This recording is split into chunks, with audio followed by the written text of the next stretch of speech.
Tiyag ni former SB member Jindin Dayondon nga duna siya ay gidudahan nga nagpaluyo sa pagsulay og papatay kaniya. Kahibaloang nga gihagisan og hand grenade ang sakyanan nga iyang gimaniho samtang nag-deliver og tubig didto sa may Puruksay sa Barangay Pisaan, San Francisco, Agusan del Sur bandang alas 9:30 buntag, Enero 21, 2026. Sa media interview, gibutyag ni Dayondon nga aduna siya gisuspek nga mao ang igsuon sa iyang asawa. Sumala kaniya adunay dugay ng bikil sa yuta tali sa maong suspetsado og sa iyang asawa kauban ang igsuon niini. Matud ni Dayondon, maoy kini ang posibleng motibos mao nga pag-atake. Sa pagkakaron padayon ang hot pursuit operation sa kapulisan aron madakpan ang suspetsado. Gipanguluhan ang operasyon ni Police Lieutenant Colonel Milan Nash, ang hepe sa San Francisco Municipal Police Station. Pero dugay na kayo na kaso, gikan pa dito sa DNR,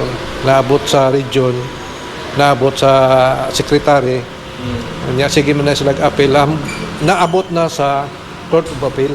So nanay desisyon bago lang atong 2025 na pili sila sa kaso.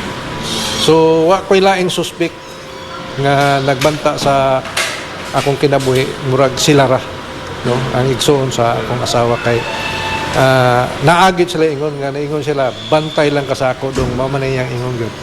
Pero actually wala ko nagapila-pila na. Ang tipik sa pamahayag ni former SB member Jindin Dayondon, mga katropa, aron kanunay abtik ang atong panglawas, inom kanunay sa Santo na Plus Gold. Alang sa dagyosang Pilipino para sa Pilipinas, kinis katropang Ray Alburo Alinton, XFM News.